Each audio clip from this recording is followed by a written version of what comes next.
एक छोटे से गांव में गंगाराम नाम का एक बुजुर्ग व्यक्ति रहता था। उसके 2 बेटे थे और उन 2 बेटों में से एक बेटे की शादी हो चुकी थी, लेकिन दूसरा बेटा बोना था। दूसरे बेटे की ऊंचाई कम थी, वह था तो बड़ा लेकिन दिखता बच्चों की तरह था। इस वजह से गंगाराम को बहुत ही दुख होता था। गंगाराम के पास में एक घोड़ी भी थी जिसे वह बहुत प्रेम किया करते थे। एक दिन गंगाराम की बहू गंगाराम के पास आती है और उनसे कहती है, सुनिए पिताजी, आपकी यह जो घोड़ी है इसने हमारे खेत की सारी सब्जियां नष्ट कर दी और अब मुझे लगता है हमें इस बीच देना चाहिए।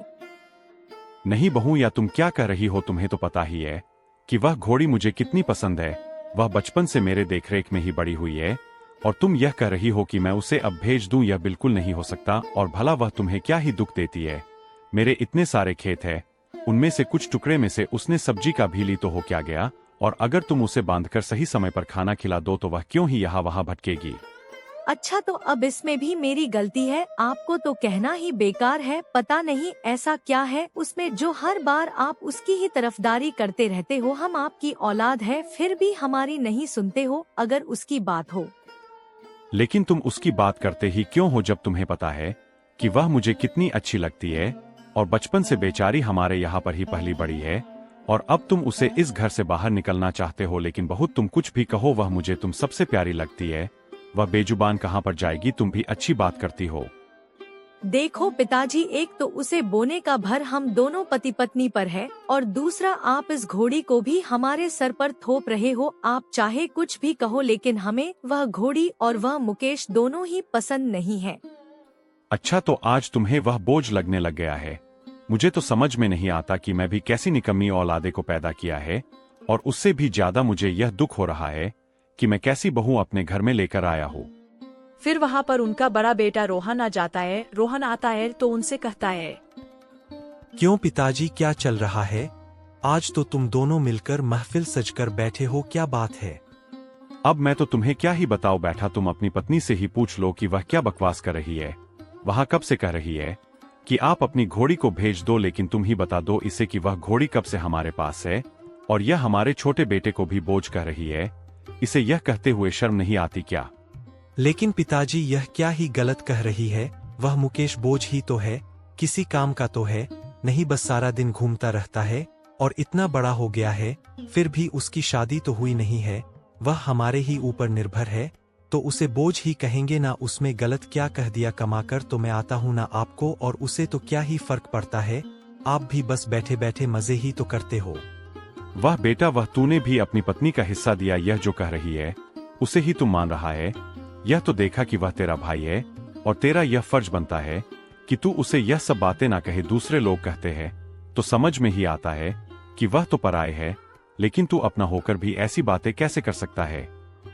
मेरी बात कान खोल कर सुन लो पिताजी। एक तो मैं खेत से थका हुआ आता हूँ और आगे जब जाकर बैठता हूँ तो तुम दोनों शुरू हो जाते हो। मुझे यह सह नहीं जाता। अगर आपको यह इतना ही अच्छा लगता है तो आप मेरे घर से जा सकते हो। तो क्या बोल रहा है? तुझे पता भी है या जो मन में आ रहा है वह बक रहा है? तुझसे ज्यादा इस घर पर हक मेरा है।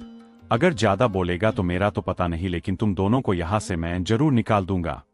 मैं क्या बोल रहा हूँ या मुझे मालूम है, लेकिन आप शायद भूल रहे हो कि सारी जमीन जायदाद अब मेरे नाम पर है और ज्यादा बोलोगे तो सच में घर से धक्के देखकर बाहर निकाल दूंगा। अगर इस घर में रहना है तो जैसा हम दोनों कहेंगे वैसा ही तुम्हें करना होगा। बस बैठे, बस अब मुझे पता चल गया है कि यह तू नहीं कोई और ही बोल रहा है। लेकिन एक बटन भी याद रख, किया जमीन ज्यादा तो मेरी ही है और मैं ही तेरे नाम पर की है। लेकिन अगर मैं तेरे जैसा होता तो तुझे पाल पोस कर इतना बड़ा कैसा करता। लेकिन आज तूने अपना असली रूप दिख ही दिया। हाँ, मैंने तो अपना असली रूप दिखाई दिया, लेकिन अब तो बस कर दे बूहे, मैं तेरे से और बकवास नहीं कर सकता। चलो भाग्यवान, हम घर के अंदर जाते हैं। इस बूहे को बाहर ही बैठे रहने दो और हाँ, इसे आज खाना भी मत देना, कुछ ज्यादा ही बकवास कर रहा है। अरे बस बस, अब मैं और नहीं सुन सकता तेरे मुंह से यह सब। तू चला जा मेरी आंखों के सामने से। अगर कुछ खाऊंगा नहीं तो ठीक ही है, मर जाऊंगा। इस तरह जलील होने से अच्छा है मर जाना। यह सारी बातें पास में खड़ा मुकेश सुन रहा होता है। जब वह दोनों अंदर चले जाते हैं तो मुकेश अपने पिताजी के पास जाता है और कहता है, कोई बात नहीं पिताजी, आप भैया की बात का बुरा मत मानना। वह कैसे ताकि हर आते हैं तो उन्हें थोड़ा सा गुस्सा आ गया होगा, लेकिन कोई बात नहीं हुआ। दिल के तो बहुत ही अच्छे हैं। आप रुकिए, जब भाभी खाना बनाएगी तो मैं आपके लिए खाना लेकर आ जाऊंगा। तू अब कुछ भी कह ले बेटा, उसने तो आज अपनी औकात दिखा ही दी कि वह कितना अच्छा है। मुझे आज उसके बारे में सब पता चल गया है कि वह अपनी पत्नी के कहे मुताबिक ही चलता है। वह अपनी पत्नी के इशारों पर ही नाचता है और उसकी पत्नी के आगे उसे अपना बाप और अपना छोटा भाई नहीं दिखाई दे रहा है। बेटे लेकिन तू चिंता मत कर, तेरी शादी में करवाऊंगी। परम हम क्या ही कर सकते हैं पिताजी, हमें आप बस जैसा भैया कहते हैं वैसा करना ही होगा, क्योंकि आपने उनके नाम पर सारी जमीन जायदाद कर दी है। इस वजह से वह अब जो चाहे वह कर सकते हैं। तुम्हारा कहना भी ठीक ही है। अगर अब हम इसे जिद करेंगे तो यह हमें घर से बाहर निकल ही देगा। मेरी हिम्मत ही मारी गई थी जो मैंने इसके नाम पर सारी जमीन जायदाद कर दी।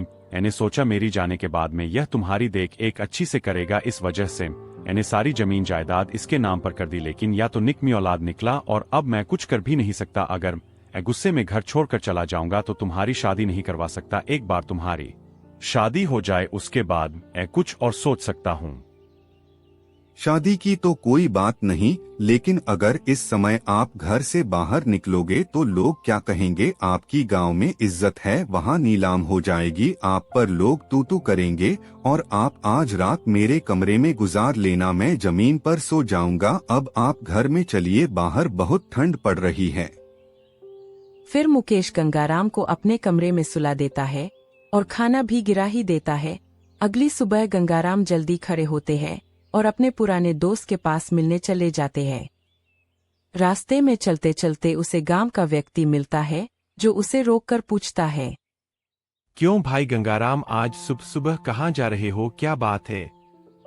आज मैं मेरे बेटे के रिश्ते की बात करने के लिए मेरे पुराने दोस्त के पास जा रहा हूँ, इसीलिए आज इतनी जल्दी रवाना हो गया। तेरे सर वहां जाने में थोड़ी सी देर लगेगी, इस वजह से मैं घर से जल्दी निकल गया। अच्छा, तो तुम उसे बोने का रिश्ता करने जा रहे हो, लेकिन उसका रिश्ता करेगा कौन? कौन उसे जैसे बेवकूफ और छोटी हाइट वाले व्यक्ति को अपनी लड़की देगा? तुम भी अब यह सपना देखना छोड़ दो, अब उसकी शादी नहीं होने वाली है। यह तुम क्या बोल रहे हो? तुम देख लेना, मेरा वह दोस्त रिश्ते के लिए हाँ कर ही देगा। और तुम इतना क्यों कह रहे हो? तुम्हारी तो औलाद ही नहीं है। ज्यादा फालतू बोलते हो, इसीलिए भगवान ने तुम्हें औलाद दी ही नहीं है। अब चुपचाप यहाँ से चले जाओ, नहीं तो ठीक नहीं रहेगा। मैं किसी अच्छे काम के लिए जा रहा हूँ, इसलिए तुम्हें कुछ नहीं कह रहा। आबे आबे, तेरी हालत देखी है। तू बोल रहा है कि ठीक नहीं रहेगा, तू क्या कर लेगा? और तू जैसे से तो मैं भी मुन्ना लगून, लेकिन किसी बेचारी लड़की का भाग्य क्यों फोड़ रहा है? तुम अपने बेटे से शादी करवा कर, मैं तो इसलिए कर रहा हूँ। आप हट जा मेरे रास्ते से, नहीं तो ही एक झापड़ मारा तो अभी तेरी बत्तीसी तेरे हाथ में आ जाएगी। फिर गंगाराम वहां से सीधा अपने दोस्त शंकर के घर जाता है। शंकर के घर जाकर शंकर से कहता है, क्यों भाई शंकर, क्या हालचाल है तुम्हारा? आजकल तो तुम मुझसे मिलने आते ही नहीं हो, क्या हुआ है? बीमार हो क्या तभी? नहीं भाई, बीमार नहीं हूँ, लेकिन समय ही नहीं मिलता है, इसलिए नहीं आ पाता हूँ। लेकिन तू आज मुझे मिलने आया, मैं बहुत ही खुश हूँ। वैसे बता, घर में सब कुशल मंगल है ना? मेरे घर में तो सब कुशल मंगल ही है भाई। वैसे तुम्हारी बेटी कहाँ पर है? वहां दिख नहीं रही है। मेरी बेटी तो अपनी ननिहाल गई है, वहां पर शादी थी, इस वजह से वह 2-3 दिन वहीं पर रुकेगी और फिर वापस आ जाएगी। बाकी तो सब ठीक ही है, लेकिन मुझे भी अब उसकी शादी करवानी है। अब वह बड़ी हो चुकी है और उसकी माँ का साया भी उसे पर नहीं रहा, तो अब अगर मैं उसकी शादी एक अच्छे घर में कर दूं और वह खुश रहेगी तो बस मेरा जीवन सफल हो जाएगा। अच्छा, अगर मैं तुझे एक सुझाव दूं तो तू क्या वह मानेगा? मुझे लगता है अब हमारी दोस्ती को रिश्तेदारी में बदल लेना चाहिए। वैसे भी अब तेरी बेटी भी बड़ी हो चुकी है और मेरा बेटा भी बड़ा हो चुका है। हाँ, तुम्हारा बेटा बड़ा तो हो गया है, लेकिन सिर्फ उम्र में, बाकी तो अभी भी वह बच्चा ही लगता है। तुम क्या सोचते हो कि मैं उसे बोने से अपनी लड़की का रिश्ता करवा के उसके कर्म फोड़ दूं? या तुम सोच भी कैसे सकते हो? तू अभी मेरे घर से निकल जाओ, मुझे तुमसे कोई भी रिश्ता नहीं रखता है। हाँ, जा रहा हूँ, इतना तड़पने की क्या जरूरत है? और सिर्फ बात ही तो की थी ना, तुमने इतनी सारी बातें सुना दी। और एक बात तुम भी कान खोल कर सुन लो, उसकी शादी तो मैं करवा कर ही रहूंगा, लेकिन आज जो तुमने किया वह ठीक नहीं किया। तुमने आज मेरी बेइज्जती की और मैं भी तुमसे कोई भी दोस्ती नहीं रखना चाहता। गंगाराम वहां से निकलता है और जब वह जाता है तो उसे रास्ते में वही आदमी मिल जाता है और वह गंगाराम से कहता है, क्यों भाई गंगाराम, बड़ा तड़प रहे थे, उसे समय करवा लिया। अपने बेटे का रिश्ता जरा हमें भी तो बता दो, शादी में आ जाएंगे। अरे तुम्हारे दुश्मन है तो क्या हुआ, शादी का नहीं होता तो दे ही सकते हो, बोलो तो सही क्या हुआ, हो गया रिश्ता पक्का, वैसे शादी की तारीख क्या है? लेकिन गंगाराम उसे समय कुछ नहीं क्या पता है, वह वहां से चुपचाप नजर झुकाकर चला जाता है क्योंकि उसे पता था कि वह उसका मजाक उड़ा रहा है। गंगाराम जाता है और अपने घर जाकर मुकेश को बुलाता है और कहता है, सोनू बेटा मुकेश, अब मैं बूढ़ा हो गया हूँ लेकिन तुम्हारी शादी तो मैं कर कर ही मारूंगा। जब तक तुम्हारी शादी नहीं हो जाती तब तक मुझे शांति नहीं मिलेगी। तुम कहाँ से हैप्पी लव, लेकिन शादी जरूर करना लड़की से। तुम्हारे भाई और तुम्हारी भाभी की यही राजनीति है कि वह तुम्हें कुंवारा ही रखना चाहते हैं ताकि तुम सारी उम्र उनके नौकर बनकर घूमते रहो। लेकिन पिताजी मैं अब लड़की कहाँ से लाऊं, और मुझे नहीं करनी कोई शादी वादी। आप इतने दुखी मत होइए, मैं मेरे भाई भाभी के आगे नौकर भी बनाकर काम कर लूंगा, कोई बात नहीं, लेकिन बस आप खुश रहिए। कुछ नहीं आ सकता, तुम नहीं जानते कि लोग मुझे चिढ़ाते हैं कि तू अपने अच्छे बेटे की शादी तो सबसे पहले कर बैठ गया और इस छोटे वाले लड़के की शादी तूने अभी तक नहीं की। बेटा तुम नहीं जानते कि लोग मुझे क्या क्या थाने देते हैं। तुम अगर मेरे बेटे हो तो जब तक मेरे अंदर सांस है तब तक तुम शादी कर लेना और इन सब लोगों के मुंह पर तमाचा मार देना, वरना यह सब मुझ पर हंसते रहेंगे। देखो पिताजी, अगर आप इतनी जिद कर रहे हो तो मैं देखूंगा, लेकिन अभी मुझे देर हो रही है, मुझे खेतों में काम है तो मुझे अभी यहाँ से जाना होगा, कल सुबह कुछ देखेंगे। अगली सुबह जल्दी रोहन मुकेश को खड़ा कर देता है और कहता है, क्यों रे नालायक, इतनी देर तक कोई सोता है क्या? जल्दी से उठ और जा उसे घोड़ी को जंगल में चार के, आज वैसे भी सारा दिन बाद ही तो रहता है, कुछ काम खास तो करता नहीं है। देखो भैया, अब आपका कुछ ज्यादा ही हो रहा है। आप पिताजी से भी इस तरह से बात करते हो जैसे वह कोई पराये हो, और अब मुझे भी देखिए, अगर आप इस चीज का रोग झड़ रहे हो कि यह सारी जमीन जायदाद आपका नाम पर है तो कोई बात नहीं, यह जमीन सहायता आप रख लीजिए, मुझे इसमें से कुछ नहीं चाहिए, लेकिन बार बार पिताजी की बेइज्जती और मेरी बेइज्जती मैं नहीं सहन कर सकता। अगर यह बात आप समझ जाए तो ठीक है, क्या आपका रोज का हो गया है? हमको जब भी आप आराम करता देख लेते हो तो आपके तन बदन में चुलबुली मचाने लगते हैं, और आप कोई ना काम होने पर भी काम करने के लिए कहीं देते हैं। कोई बात नहीं, इस बार तो मैं आपको माफ करता हूँ, लेकिन अगली बार आपने अगर ऐसा करने की हिम्मत की तो ठीक नहीं रहेगा। हर बार आप मुझ पर हुक्म चलाते हो। क्या तू क्या मेरा बाप लगता है जो मैं तेरी इज्जत करूं? वैसे भी तू मेरे टुकड़ों पर ही तो बज रहा है। तुझे यह समझना चाहिए कि यह जो भी तू करता है बस अब मेरी बादल से करता है। मेरी तो तुझे आरती उतनी चाहिए, लेकिन तू आज मुझे पर चिल्ला रहा है। तू जानता नहीं है कि तुझे बोल पोस कर बाद मैंने किया ना कि इस पूरे ने तुझी बूढ़े की तरफदाई करता रहता है ना, वह खुद कुछ नहीं करता, बस ज्ञान देता रहता है, और तू भी उसी की तरह मुझे ज्ञान दे रहा है। मुझे तुम सबकी कोई जरूरत नहीं है। ऐसा काम करो, तुम अपने अपने बोरिया बिस्तर बंद हो और मेरे घर से निकल जाओ। अब मैं तुम्हारी और दादागिरी नहीं सहन कर सकता। अच्छा, तो अब आपको इतना बुरा लग गया, लेकिन जब आप पिताजी को कुछ भी कहते रहते हो तब यह नहीं सोचते कि उन्हें कितना बुरा लगेगा। अब आपका बहुत हो गया है, अब मैं और पिताजी दोनों ही इस घर में और नहीं रह सकते। आप और भाभी दोनों ही यहाँ पर रहिए, हमें कोई जरूरत नहीं है। आप क्या सोचते हो हम आपके बिना नहीं रह सकते हैं? हम अकेले ही रह लेंगे, हमें आप जैसे लोगों की कोई जरूरत नहीं है। वैसे भी जिसका कोई नहीं होता है उसका भगवान होता है, और हमारा साथ भगवान ही देंगे। मैं पिताजी को और पिताजी की पसंदीदा घोड़ी को, उन दोनों को लेकर आपके इस घर से जा रहा हूँ। हाँ हाँ, ले जाओ उसे भी अपने साथ, वह क्या ही करेगी यहाँ पर। मेरी तो पोस्ट नहीं है कि मैं उसे यहाँ पर खिला पिला सकूं, तो उसे अपने साथ ही ले जा, मुझे उसकी भी कोई जरूरत नहीं है। लेकिन याद रखना, वापस कभी भी यहाँ मुड़कर मत देखना। हाँ हाँ, नहीं देखूंगा। वैसे भी आपने क्या ही किया है मेरे लिए जो आपकी याद आएगी, और वापस आऊंगा। आपने तो पूरी तरह से जितनी हो सकती है उतनी बेइज्जती की है, और वह बेइज्जती करवाने तो मैं वापस नहीं आऊंगा। फिर मुकेश अपने पिता के पास जाता है और पिता को सारी बातें बता देता है। हाँ बेटा, आज तूने ठीक किया, उन दोनों की सुन सुनकर मेरे दुकान ही पक गए थे। कोई बात नहीं, हम किसी झोपड़ी में भी रह लेंगे, लेकिन यहाँ पर बेइज्जती कर रहने से तो वही अच्छी है। उसे झोपड़ी में शांति सुकून तो होगा जो वहां पर दूर दूर तक नहीं था।